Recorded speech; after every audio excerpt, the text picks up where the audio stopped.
Hi, Doug Crow back with Module 8 of the Author Your Brand series. Module 8 is about building your tribe.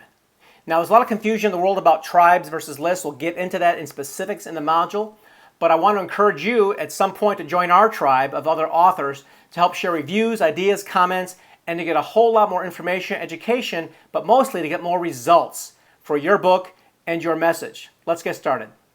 Welcome to Module 8 of the Author Your Brand course. Tribes, not lists. We're going to talk about creating a large, self-replicating group of followers, fans, and clients. We're building a tribe, guys. And you've heard me mention the previous 7 modules, and this is the big payoff right now. There's a huge difference between creating a list and having that all-important list of followers and fans versus creating a tribe. It's so important. We're going to spend a whole module on it, and for the premium members, you're going to get not only our module on it, but some million-dollar case studies on how this works for multi-million-dollar brands. And the self-replicating part is probably one of the most engrossing, easiest marketing methods you're ever going to possibly imagine. Having other people evangelize your mission is magic. So what is the difference between list building and tribe empowerment? In my opinion, lists are cold, not just by their very nature, but by the fact that we call them a list. Remember we talked about in the very first module about developing your ideal customer. We didn't talk about a list. Let's focus on a single individual. See, lists are just, it's like a number. Hey, how many people on your list? 5,000. No, you don't. You got 5,000 people there, not numbers. And lists are hierarchical too. Lists are predisposed to having this is my list. These are my people, my followers. But you forget the fact that these people are all on other people's lists. So in fact, a tribe is hugely different from a list. A tribe is sort of like a science fiction where the computer takes on its own self-consciousness. A tribe grows on their own. A tribe can grow without you, and it can grow away from you or towards you or with you. That's going to be up to you and how you position it and how you empower it. So what is a tribe's vision? Do you support? Do you affirm it? Are you passionate about the same vision like this? I use a lot of sports people as in this tribal talk, and I'll tell you why in a minute. But vision is not the same thing as passion, right? This hockey fan here, that's not a player, that's makeup, folks. This hockey fan here has passion. I don't think his vision is shared by anybody else. I don't think he really wants a puck in his brain. But his passion is undeniable. And when you're building a tribe, your passion should be undeniable. I hope you see it in me because I'm passionate about my clients and my friends' books. I believe in their messages. I believe in them so much I actually invest in some of them. But I believe that passion of changing the world to make it better, through the spoken word, through the written word, through videos, through passionate, purposeful, service-based authors like yourself, man, that just fires me up. I'm passionate about it. My vision is to make a difference, a significant difference that will outlive my life. And I hope that's the same for you. I mean, that's the one thing that's sort of timeless if you think about it. I mean, like movies come and go, and we come and go, and our friends come and go, but gosh, I mean, Herman Melville wrote Moby Dick, and it was an okay book when it came out, but it became hugely successful. It became a classic many, many years after he passed away. You know, not good for him, but certainly good for us. We got a classic book out of this, and it's something that's talked about and copied and studied, by millions. So understand that your vision is critical, but it's not necessarily your passion. When it comes to building your tribe, you've got to have both. You've got to have vision and passion. But when it comes to your passion, there's something that a lot of people might miss, and that it's about being nice. Hey, come join us. Join our tribe. We're fun. We're nice. That's okay. But you know what? It's better to be bold. Like, I'll make a bold statement.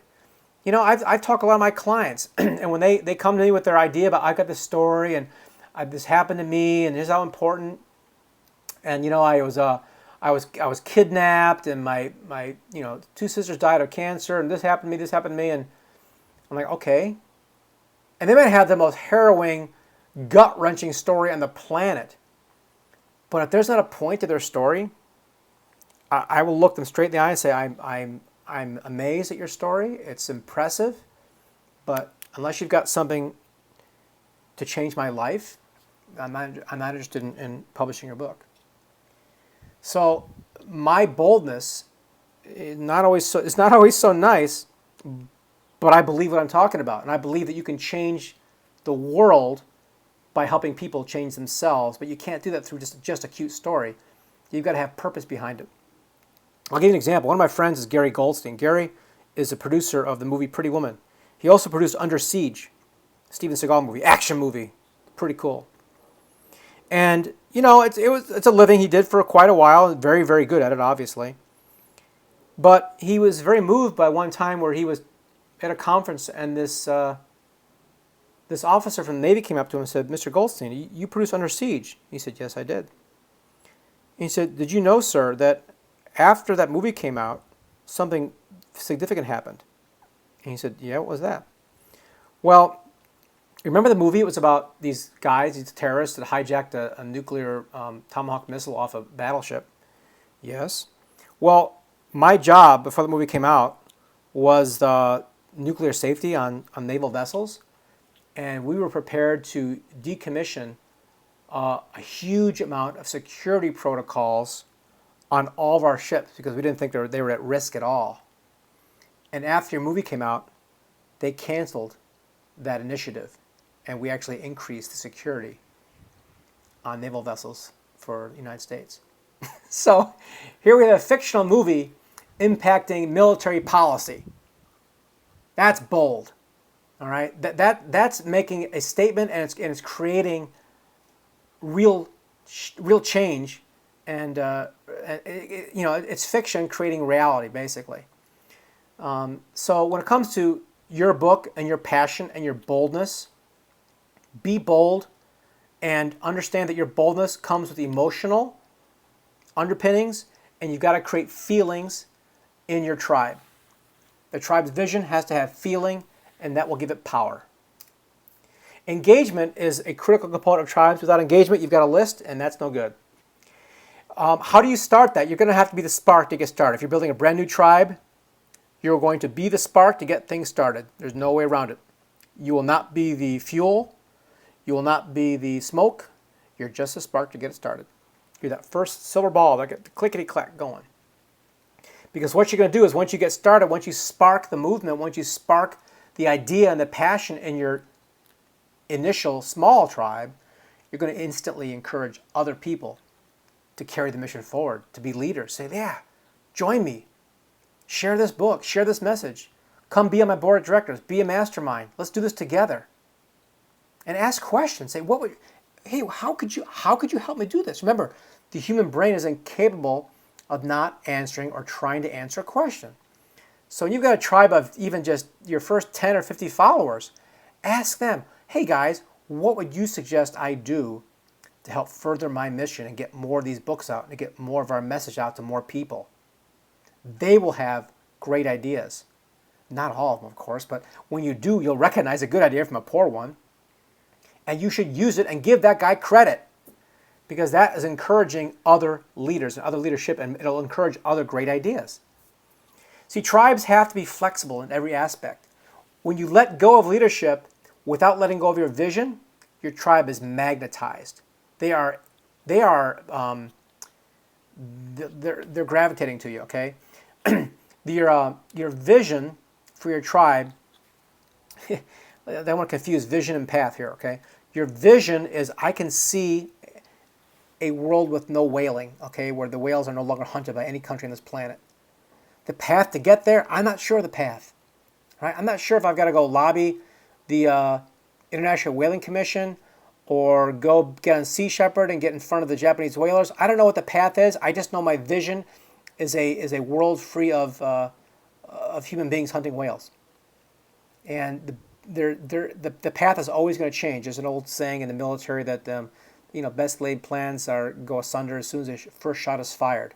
You can plan out your entire campaign, your entire strategy, but as soon as the first shot is fired, your plans may not may not be worth a ticker's damn. It's like, who cares? We got something else just happened. We got to shift our tactics.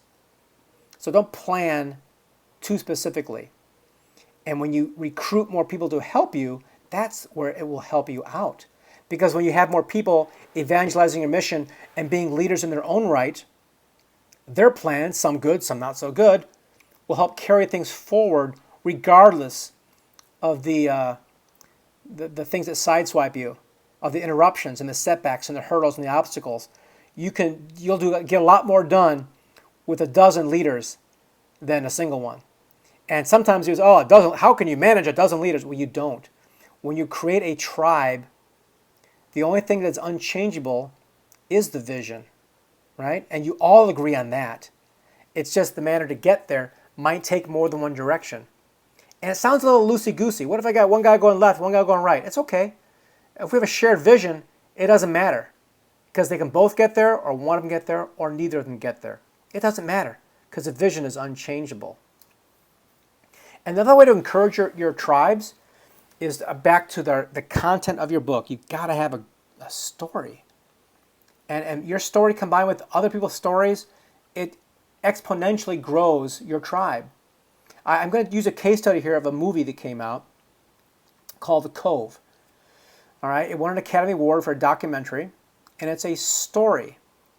It's a story based on the hunting of dolphins in Japan in this cove area. And I did a little research on it, and they really carried through the story of this hunt that happens every year in Japan. They hunt the little pilot whales and hundreds of these dolphins. And the Western filmmakers, of course, are vehemently opposed to this hunt. The entire cove turns red with blood. It is an ugly, gruesome, horrific scene in Western eyes. Now, in Eastern eyes, they're like, what are you talking about? We've been eating these guys for years. You guys grow cattle, we eat dolphins. I mean, if they're both animals, what's your story? But culturally speaking, Westerners see it as, it's just, why? Why do we have such this visceral reaction to a dolphin being killed? We can kill a fish, but not a dolphin. Dolphins are mammals. Well, we eat beef. Those are mammals. Yeah, but it's different. Why? Why is that?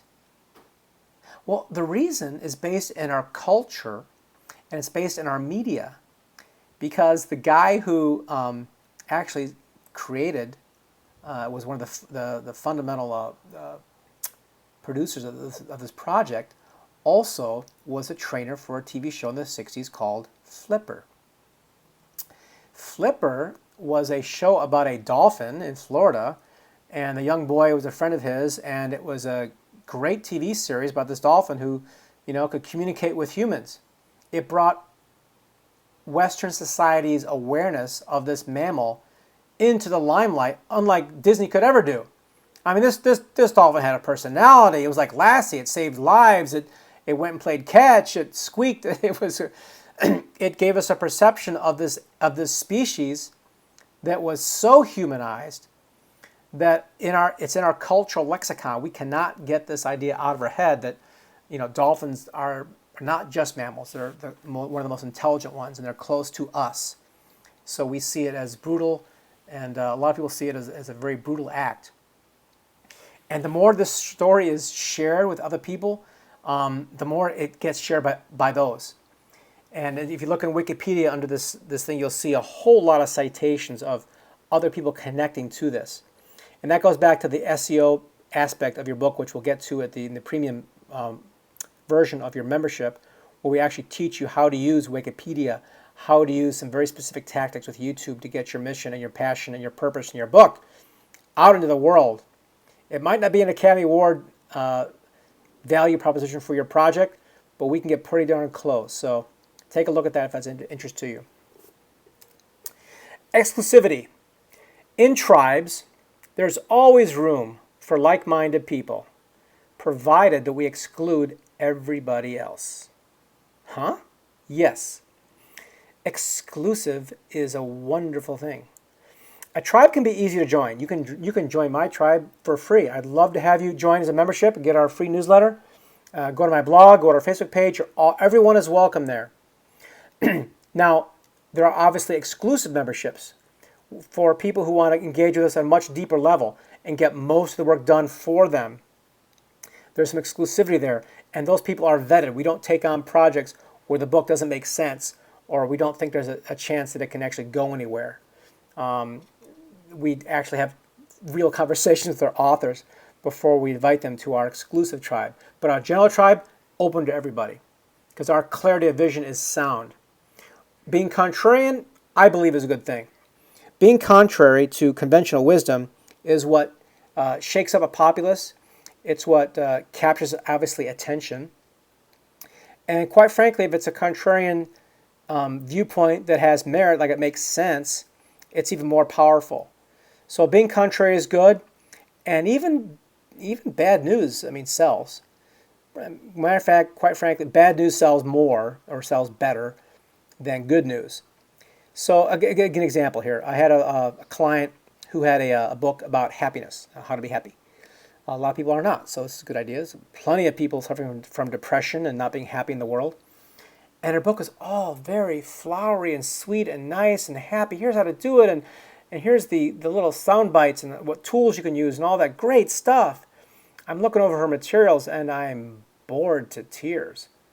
And I said, you know what, this is great stuff, but in terms of marketing and building a tribe and getting people to take action, I'm not compelled.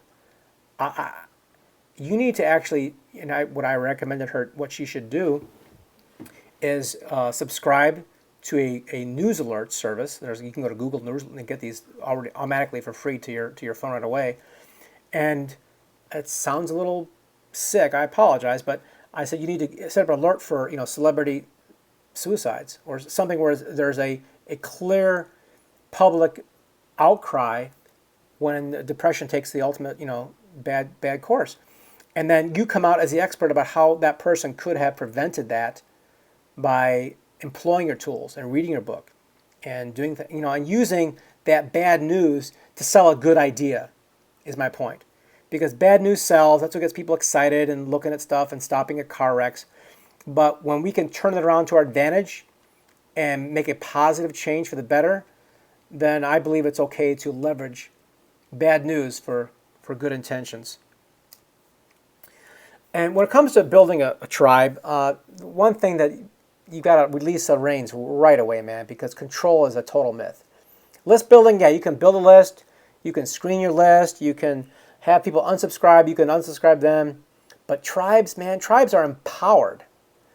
I love this sign, this logo here, members and non-members only. That pretty much involves everybody. But when you build a framework, and you're the spark, so you build a framework. Here's my tribe. I want this, this, this. This is the levels to get into. This is what our vision is. Come join us. That's your framework. But you can encourage your tribe members to build the actual structure. Hey, do you think we should have a weekly Google Hangout or not? Yeah, we should. Okay, great. Let's start one. After 3 months, he's not really working. Well, what do you think we should do? How about once a month instead? Great, let's try that.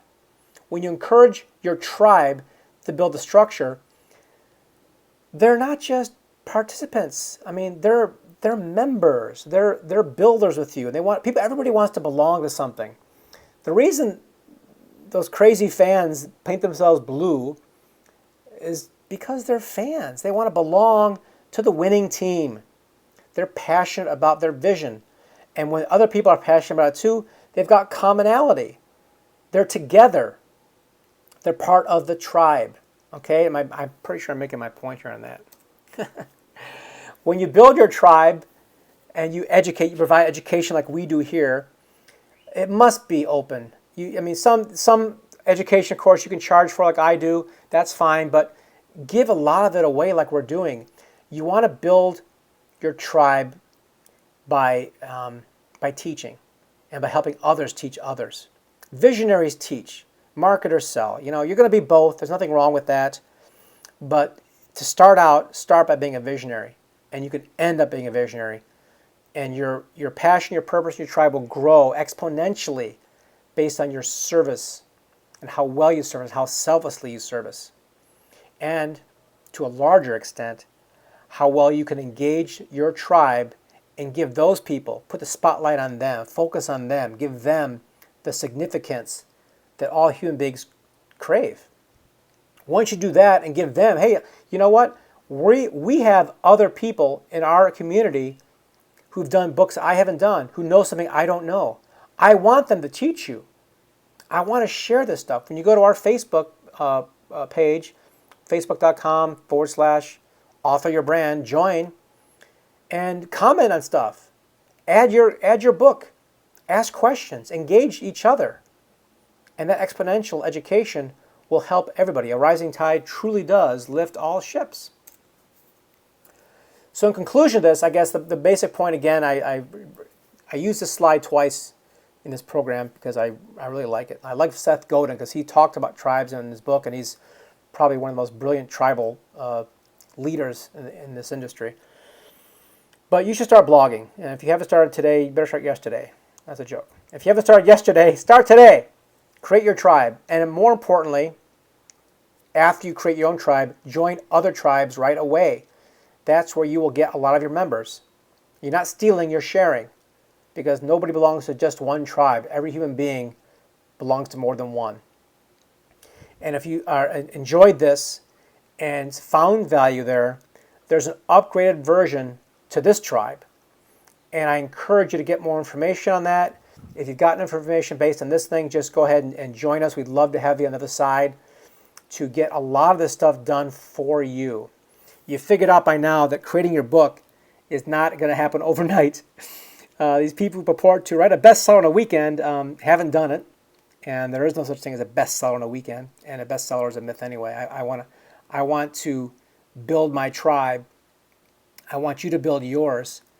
And your book is only one component of that. It's an important component for the PR sake and for sharing their tribe's message.